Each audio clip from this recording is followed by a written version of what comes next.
Hello everyone, welcome back again on my YouTube channel, जहां पर मैं आपके लिए टैक्सेशन एंड फाइनेंस से related informative and knowledgeable videos लेकर आता रहता हूं। दोस्तों, आज के इस वीडियो में मैं आप लोगों के साथ बात करने वाला हूं double taxation on a dividend और उसके रैशनलाइजेशंस को लेकर, जो कि मैं उम्मीद करता हूं कि आने वाले बजट में हो सकता है उस पर कोई एक्शन लिया जाए, और एक्चुअली में ये जरूरी भी हो गया है। तो दोस्तों, आज के इस वीडियो में हम बात करने वाले हैं हमारे डिविडेंड के ऊपर कैसे डबल टैक्सेशन लेवी किया जाता है और कैसे आपको डिविडेंड के ऊपर ज्यादा टैक्स पे करना पड़ता है।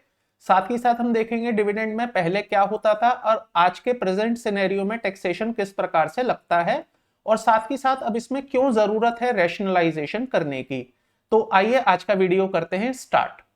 दोस्तों, अगर मैं आपसे बात करूं double taxation on a dividend, तो उससे पहले हमें यह समझना होगा कि डिविडेंड को टैक्सेबिलिटी के पॉइंट ऑफ व्यू से कैसे डिवाइड किया जा सकता है, या एक्चुअली में पहले क्या सिचुएशन थी और अब सिचुएशन क्या हो गई है।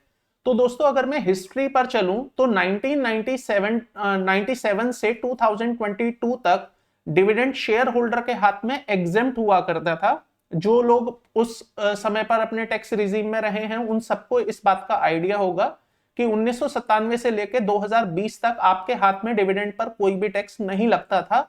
रादर जो कंपनी आपको डिविडेंड पे कर रही थी, डिस्ट्रीब्यूट कर रही थी, उस कंपनी के ऊपर एक टैक्स लगाया जाता था, और जिसको कि हम नाम देते थे डीडीटी, डिविडेंड डिस्ट्रीब्यूशन टैक्स। तो इसका मतलब जो भी कंपनी है, मान लीजिए एक एक्स कंपनी आपको डिविडेंड देना चाहती है, तो पहले उसको डीडीटी पे करना पड़ेगा, देन वो डिविडेंड डिस्ट्रीब्यूट करेगी, और जो डिविडेंड आपको रिसीव होगा उसके ऊपर आपके ऊपर कोई भी इनकम टैक्स नहीं लगाया जाएगा।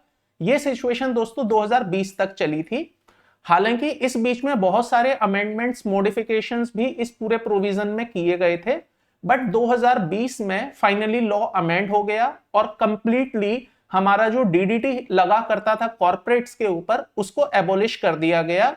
एंड 2020 ऑनवर्ड्स जब फाइनेंस एक्ट 2020 आया तो उसने सिचुएशंस चेंज कर दी, और यहां पर डीडीटी को एबॉलिश करते हुए यह कह दिया कि अब कंपनीज डीडीटी पे नहीं करेंगी। रादर जो शेयर होल्डर है, जो एक्चुअली में डिविडेंड रिसीव कर रहा है, उसको इनकम टैक्स पे करना पड़ेगा एट देयर स्लैब रेट।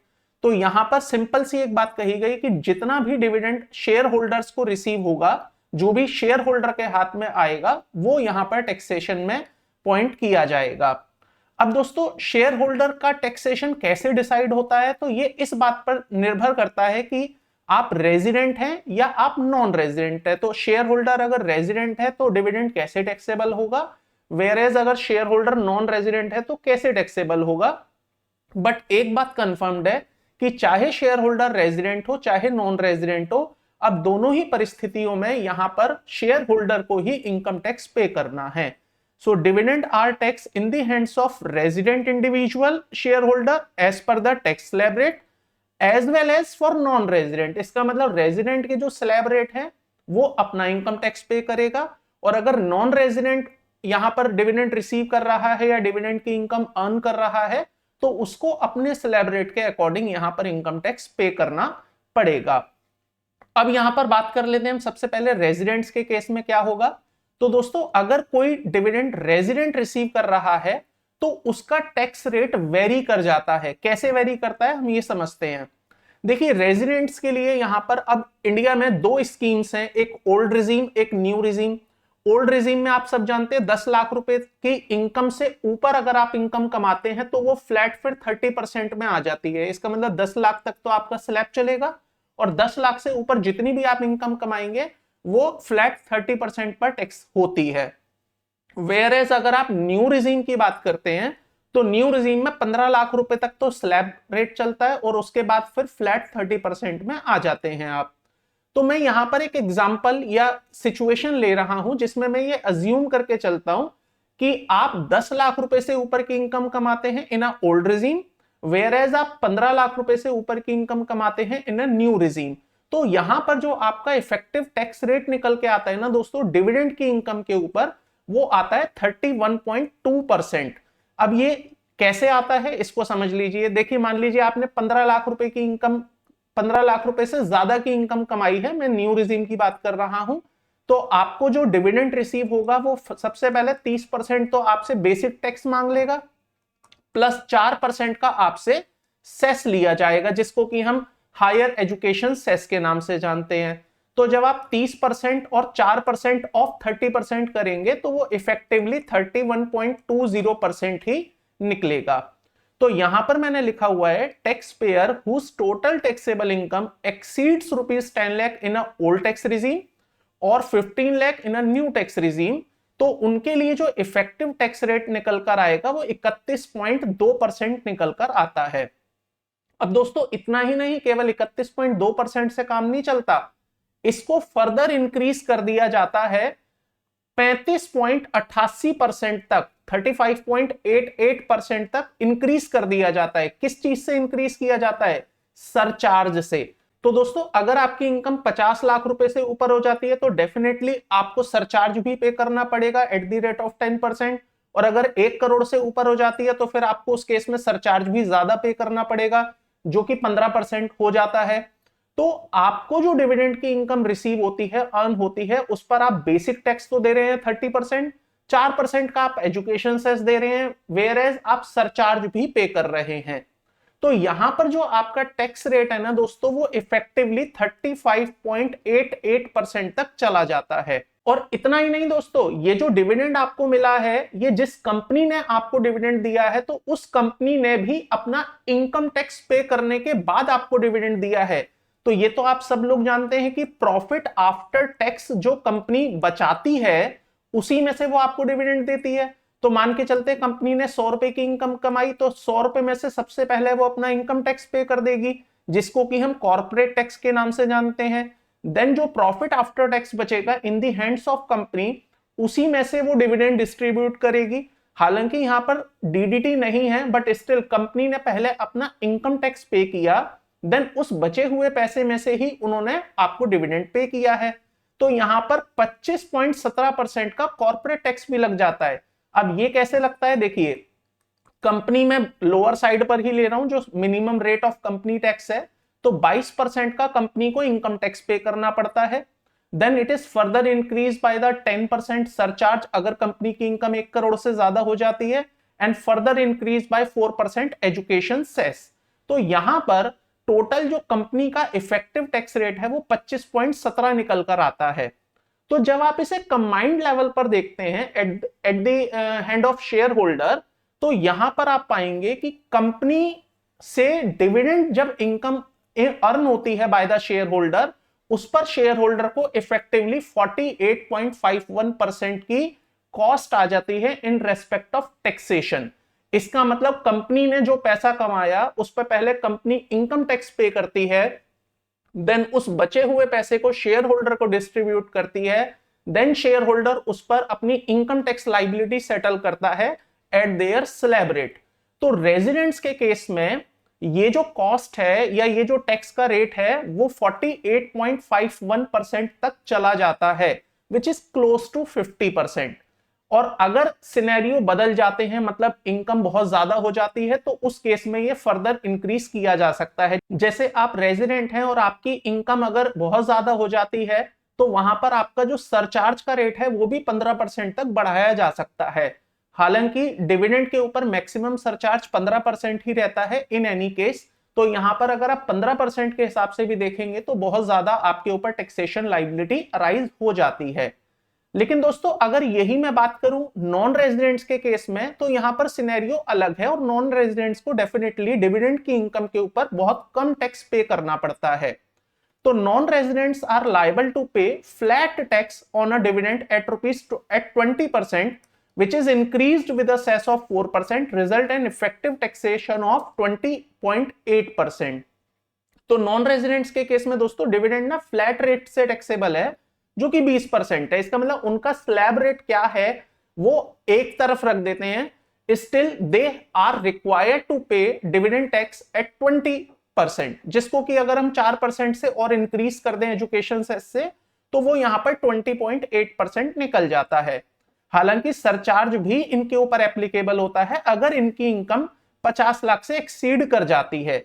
तो सरचार्ज तो देखो दोनों ही परिस्थितियों में है, रेजिडेंट को भी देना है, नॉन रेजिडेंट को भी देना है। तो सरचार्ज को थोड़ी देर के लिए इग्नोर करते हुए अगर मैं बेसिक टैक्सेशन की बात करूं, तो residents individual are required to pay at 31.2%, whereas non-residents are required to pay only 20.8%. तो अच्छा खासा डिफरेंस यहीं पर आ जाता है।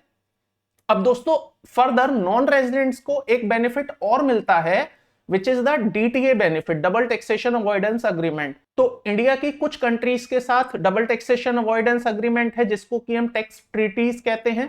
तो उसके अकॉर्डिंग अगर नॉन रेजिडेंट्स को इंडिया में टैक्स लग रहा है तो वो अपनी कंट्री में उसका रिलीफ क्लेम कर सकते हैं, एंड इन सम केसेस वो इंडिया में इसका बेनिफिट क्लेम कर सकते हैं। इसका मतलब जिसको हम कहते हैं टैक्स अवॉइडेंस रिलीफ।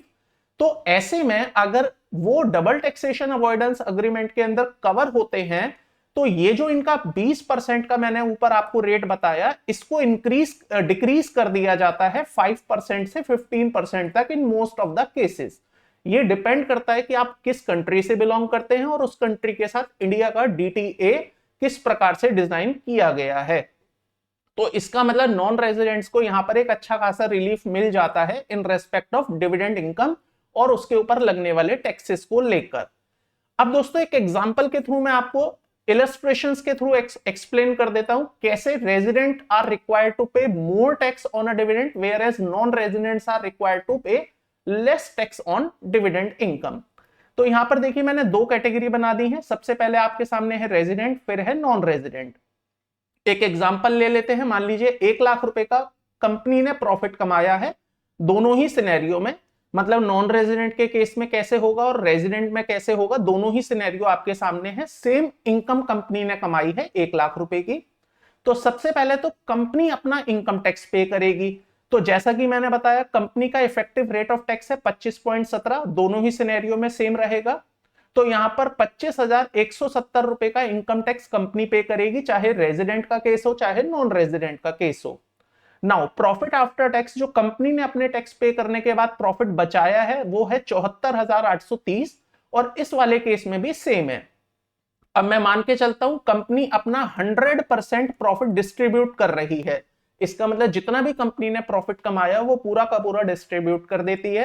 तो यहां पर 74,830 रुपए मिलेंगे रेजिडेंट को as in form of dividend, और 74,830 मिलेंगे नॉन रेजिडेंट को इन फॉर्म ऑफ डिविडेंड। अब शेयर होल्डर जब ये डिविडेंड रिसीव करेगा तो उसको कितना टैक्स देना है। तो अगर वो रेजिडेंट है तो यहां पर इफेक्टिव टैक्स मैंने आपको बताया 31.2% हो जाता है। मैं सरचार्ज को इग्नोर करके चल रहा हूं क्योंकि सरचार्ज दोनों ही केस में सेम रहने वाला है। तो सरचार्ज इग्नोर करते हुए जो बेसिक टैक्स है इंक्लूडिंग द सेस वो 31.2% होगा रेजिडेंट के केस में, whereas non-residents are required to pay 20.8% only। तो यहां पर जो टैक्स शेयर होल्डर पे करने वाला है रेजिडेंट में वो 23,347 होगा, whereas नॉन रेजिडेंट केवल 15,565 रुपए का इनकम टैक्स पे करके अपने डिविडेंड को अपनी इनकम दिखा सकता है। अब टोटल टैक्स अगर आप देखें in case of a resident, तो टोटल जो टैक्स सरकार को गया है वो 48,517 गया है, जिसमें से 25,170 तो कंपनी ने दे दिया और उसके बाद 23,347 शेयर होल्डर ने अपने हाथ से दिया। वेयरएज नॉन रेजिडेंट के केस में जो टोटल टैक्स गया है सरकार को वो 40,735 रुपए ही गया है। तो इस एग्जाम्पल से एक बात तो क्लियर हो जाती है कि यस डेफिनेटली जो नॉन रेजिडेंट्स हैं वो डिविडेंड की इनकम पर अपना टैक्स बचाते हैं, आई मीन टू से उनको कम टैक्स देना पड़ता है, वेयरएज रेजिडेंट को यहां पर ज्यादा टैक्स देना पड़ता है। तो अब एक्चुअली में जरूरत है कि इसके ऊपर कुछ ना कुछ काम किया जाए, इसको रैशनलाइज किया जाए सो दैट रेजिडेंट्स को ज्यादा इनकम टैक्स ना पे करना पड़े ऑन देयर डिविडेंड। बिकॉज यहां पर क्लियरली दिख रहा है ये एक डबल टैक्सेशन की सिचुएशन है जो कि रेजिडेंट्स के केस में आपको देखने को मिल रही है। दोस्तों यहीं पर अगर मैं कंपैरिजन में पार्टनरशिप फर्म की बात करूं तो पार्टनरशिप फर्म में बड़ा सिंपल सा कॉन्सेप्ट है, जो भी फर्म प्रॉफिट कमाएगी उस पर अपना इनकम टैक्स पे कर देगी और इनकम टैक्स पे करने के बाद जितना भी प्रॉफिट अपने पार्टनर्स को डिस्ट्रीब्यूट करेगी पार्टनर के हाथ में वो प्रॉफिट एग्जेम्प्ट हो जाएगा। तो डिविडेंड के केस में भी ऐसा ही कुछ होना चाहिए कि अगर कंपनी ने अपना प्रॉफिट कमाया और वो इनकम टैक्स पे कर रही है देन उसको डिविडेंड की फॉर्म में डिस्ट्रीब्यूट कर रही है, तो ये भी शेयर होल्डर के हाथ में एग्जेम्प्ट होना चाहिए। बट मैं ये नहीं कह रहा हूं कि कंप्लीटली एग्जेम्प्ट करो, बट यस यहां पर अब रैशनलाइजेशन की जरूरत है बिकॉज डिविडेंड के केस में डबल टैक्सेशन की सिचुएशन यहां पर क्लियरली देखी जा सकती है। सो विद दी होप कि आने वाले बजट 2025 में इस पर कुछ डिस्कशन किया जाएगा या इस पर रैशनलाइजेशन की कुछ बातें की जाएंगी। आई होप दोस्तों आपको आज का ये वीडियो पसंद आया होगा और समझ भी आया होगा। तो इसी तरह के इंफॉर्मेटिव एंड नॉलेजेबल वीडियोस देखने के लिए चैनल को सब्सक्राइब कर लीजिएगा। आपसे मिलता हूं अपने अगले वीडियो में। Till then, thank you, bye bye.